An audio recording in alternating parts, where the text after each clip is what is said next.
Okay, so first of all, everybody, a shakoach.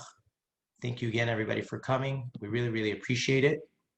And wait.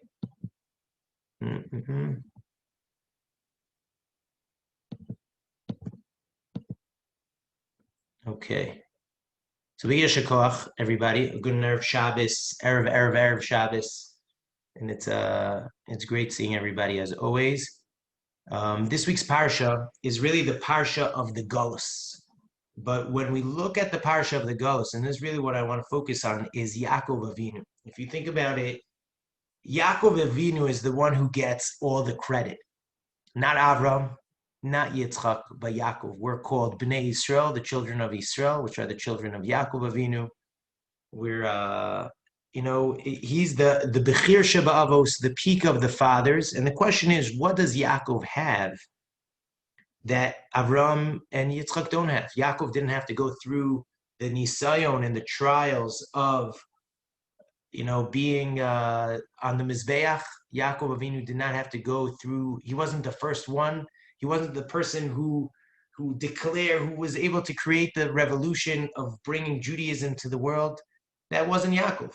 It was Avram Avinu. But yet Yaakov is the one who gets the credit for, we're called Bnei Yisrael. We're called specifically after Yaakov Avinu. And the question is why? And I think the answer is in this week's parsha.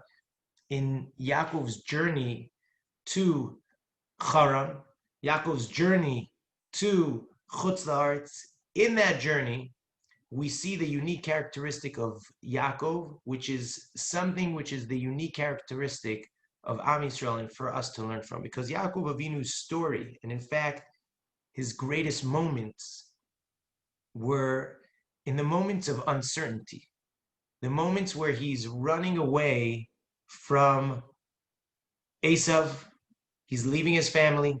As we said in our Shiur last week, it's the moment when, his entire destiny has changed because he's no longer Yaakov Ish Tam Yoshev Olim. He's now Yaakov who's accepted upon himself the bracha of V'yitein Lecha Elokim Mital Hashamayim under the encouragement and the influence of his mother. He's Yaakov that has now taken upon himself Galus, an exile, and he needed to flee. And his entire destiny has changed from somebody who lives in Eretz Yisrael to somebody who needs to go out to Galus and learn in the yeshiva of Shem Va'aver, the Torah of Aver, of what does Galus look like. And he needs to go into the house of Lavan, where he's going to build the Jewish people. Now, in that Galus, in that moment of transition, in the peak of the night, when, the sun sets down for him, and he needs to go sleep in that makom, vayifga b'makom, vayalen sham kiba shemesh. He decides to sleep over there in that place. That's where he has the great prophecy, the great nevuah of Malachei Asharis, of the angels going up and going down.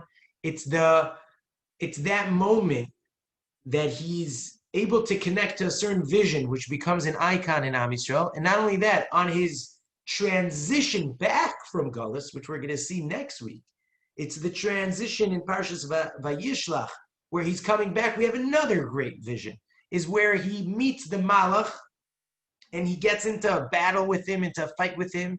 He goes back for the Pachad Ketan, and we're going to discuss that in Mirza Hashem next week, what that battle was all about. But he goes, at that moment, he also has another peak and another nevuah.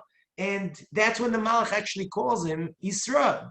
Ma Shimcha, what is your name? Lo Ikar Shimcha Yaakov Kim Yisrael. It won't be called Yaakov, but it will be called Yisrael. And we're called Bnei Yisrael from that moment. Later on, Hashem calls him Yisrael as well. But we see that, again, it's in the point of transition from Golus back to Eretz Yisrael that he gets hit and he needs to fight the Malach again. And he sees how special that Nekuda is. What's going on over there?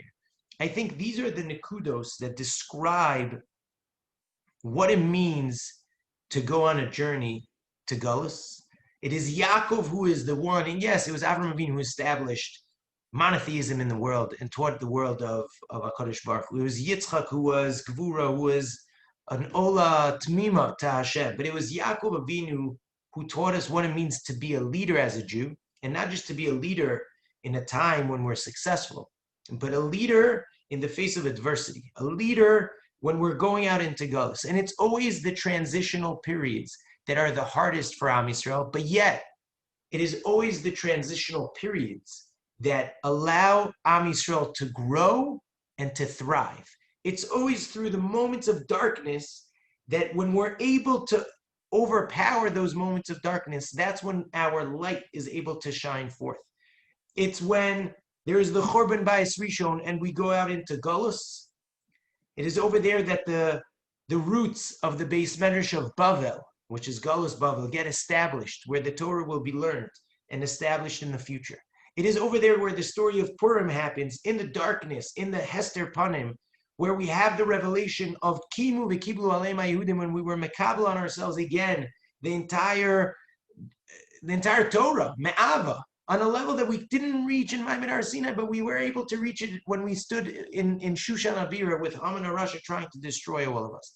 It was in the story of Yavan, of the Greeks, that we were able to overcome them, and the Malchus of the Chashmonaim comes, and the power of the Talmidei Chachamim, of the Torah Sheba'al Peh, starts to illuminate in the story of Yavan. It's actually after the destruction of the second Beis HaMikdash that the vast majority of the Torah Sheba'al Peh that we have today, the Tanaim, and eventually the Amoraim back in Bavel, it all came during that time period.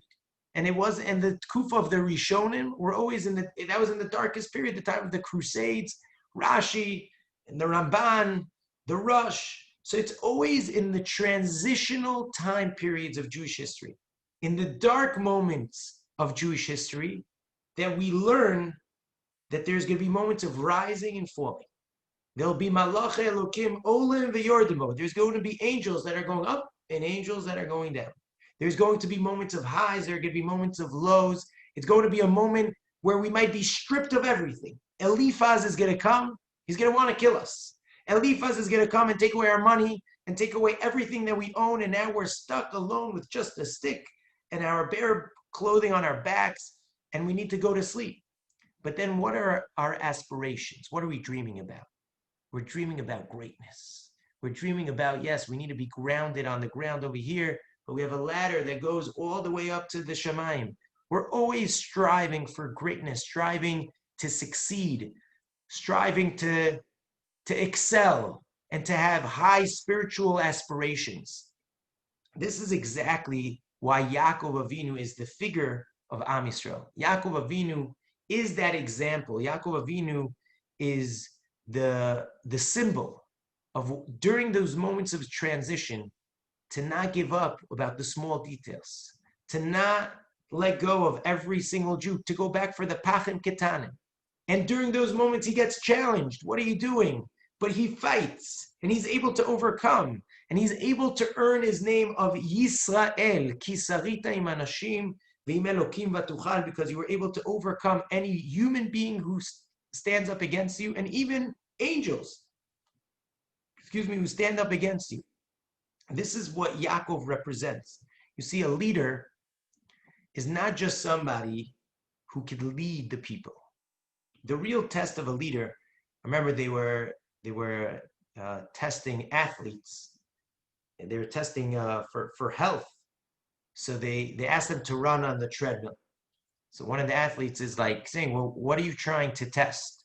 Is it how fast I could run, or is it how long I could run for? So the doctor says, it's neither. I want your heart rate to go up, and I want to see how quickly your heart rate goes back to regular, how quickly you recover. The test is not how long we can endure darkness. The test is not necessarily how hard the hardship is going to be that we can endure. The real test of leadership is how quickly can we jump back up and rebuild and succeed after we have failed. People are scared of failure, and therefore they don't try things. But I'll tell you one thing, if you don't try, then you're true to fail. If you try and you fail, so then you try again. And that's what real leadership is all about. Yaakov Avinu goes, Yaakov Avinu tries, Yaakov Avinu is faced by different things, by angels going up and down, by times of, and that's really when he's, by the way, told about the different galuyos that he's going to have, about the different hardships. But Yaakov Avinu is the symbol of survival and of rebuilding when we're in those moments of transition in Jewish society, in Jewish history. Yaakov Avinu is the one that is able to rebuild the Jewish people. Now, Jewish leaders a lot of times go through difficult, hard any leader, that's the truth, has hard moments because there's a certain weight of the tzibur on it. And there is a yoke of the entire people that he sort of feels responsible for and he carries. And not always is he successful. And there are moments of depression and there are moments of hardships. There are moments that I may not be able to get through this. But a real leader is not somebody who lets the hardship get him down, who lets oh no, my destiny has entirely changed. My life has changed. This pandemic has changed everything I know about everything. I'm in the middle of the dark. I don't know anything. What's it going to be like? What's the political landscape in America going to be? What's it going to be like for Israel? What's the political landscape in Israel going to be like? Well, everything is unknown. And when things are unknown, we're in the dark. And we're in the dark, we start getting scared. But a real leader says, even though there's a lot of things unknown, I don't know how it's going to end. I need to find that energy to get back, to jump back on. And that's really what the story of Hanukkah is all about. We're edging up to Hanukkah. You go to the shuk. I don't know if any of you have gone to the shuk, but if you go to the shuk, they're already selling sufganiyot here in Yerushalayim.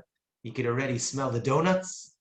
And the kids already started asking for donuts. My wife bought one donut for one of the kids on Rosh Chodesh Kislev. And that's it. No more donuts until Hanukkah. On Hanukkah is when we eat the donuts. And the story of Hanukkah is this exact moment. It's when things got really, really dark for Am Yisrael. There's no way to get out of it. We're going to speak more about Hanukkah in the coming weeks. But it was finding the light in the middle of the darkness. And that's why Hanukkah is that holiday where it's the darkest days of the year. It's when the winter is the longest, the nights are the longest. It's a cold, dark night. You don't see the moon up in the sky because it's the holiday that's at the end of the month. And it seems like everything is over. But yet, the secret of Jewish survival and what the Jewish people represent is the ability to regroup, to reorganize, and to get back on the horse after you fell once and after you fell twice. Am Yisrael, and the truth is that the whole world is going through a difficult, dark period. Our real test is going to be, how are we going to regroup? How are we going to jump back on the horse? What's the next 10, 20 years of Jewish life going to look like for us personally, for our families, for our communities, for the future of Am Yisrael? This is the real test. The pandemic is a turning point in world history. It's a turning point in Jewish history. It's a turning point in how we relate to technology. Technology is an integral part of the world nowadays. We sort of fought it off in Judaism for a while. We believe, though, that any tool and kli that HaKadosh Baruch Hu put into this world could be used for good and for bad. Usually the kochos hatumot overtake it right away. But look at us. Look, we've been, as a shul, been able to stay together and be united and see one another and laugh together and complain together and enjoy together and grow together and be inspired together through technology. Technology that if I would have asked you a year ago, Hanukkah time, do you want to Zoom? You're like, what? What's Zoom? Do you want to do a virtual video chat? You're like, whoa, what is that? I don't do that. Oh, I'm a bubby. Bubbies don't go on computers and Zoom with their children. But now a day doesn't go by without us logging in and connecting and communicating.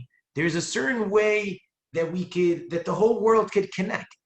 But obviously this way could be totally disruptive and destructive, because they have now a new series. A friend of mine here in Aish sent it to me just yesterday.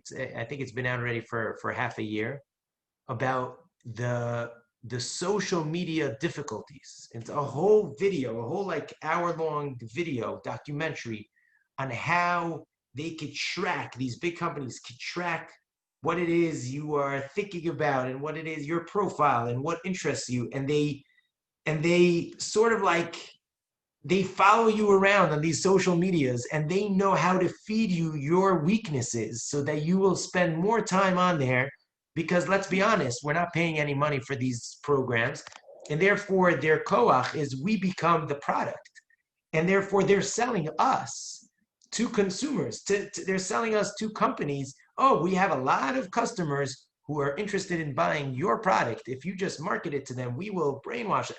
I don't know exactly all the details. I didn't see the whole thing, but that was the mini video that was sent my way. And it's frightening how you could use technology in a negative type of way. But as Am Yisrael, we believe that once you go through a difficult time period, and this year has been a difficult time period for the entire world and for us individually as Am Yisrael, specifically as how we run our communities has been tremendously hit by this pandemic. But our job that we learned from Yaakov Avinu on his journey to Galus is that success is not measured just by how you're going, to deal with the difficulty, but really how you're going to get back after it brought you down. You're going to fail. We all fail. We all have hardships. We all go down. And we're called Bnei Yaakov, Bnei Yisrael. Because what does it mean to be Yisrael? Ki sarita im anashim ve'elokim v'tuchal. You had hardships, you had fights, you had downs, you had ups, but you were able to overcome. You were able to get back. You were able to start again. And that's really where the real measure of success is. And that's really my bracha to us, that we'll be able to get over this difficult time period. It's a difficult time period of this corona pandemic. And we'll be zocha to be able to do things in a much better level. We'll be able to bring more simplicity to our life, to inspire other people, to not be distracted by all of the glitz and glamour of the world that they're trying to sell us, which is, by the way, the culture of Yavan that the Greeks have inspired into the world already in the time of the gladiators and the stadiums and the big glitz and glamour of Western society was instituted during this culture of Yavan. This is what the fight was about. And comes this Hanukkah, we need to decide what are we. And by the way, that's sometimes the thing that darkens the real genuine light the most. You have a little candle. When it's in a big room full of light, you can't see the candle. The glitz and glamour of Yavan is what darkened the candle of the Jewish people. And our job is to reignite it and to put the spotlight on the candle and the real spiritual light. That's what we learned from Yaakov. That's what we're called Bnei Yisrael, that we be zocha to connect to that light and to spread that light. A big yesher koach to everybody. I'm sorry I'm keeping it a little bit shorter today because I'm here in the yeshiva and I still need to make my way back home. So I want to thank everyone for joining us today on the Zoom, and I look forward to seeing you, Mirza Hashem, on the Zoom on Wednesday. So big yesher koach.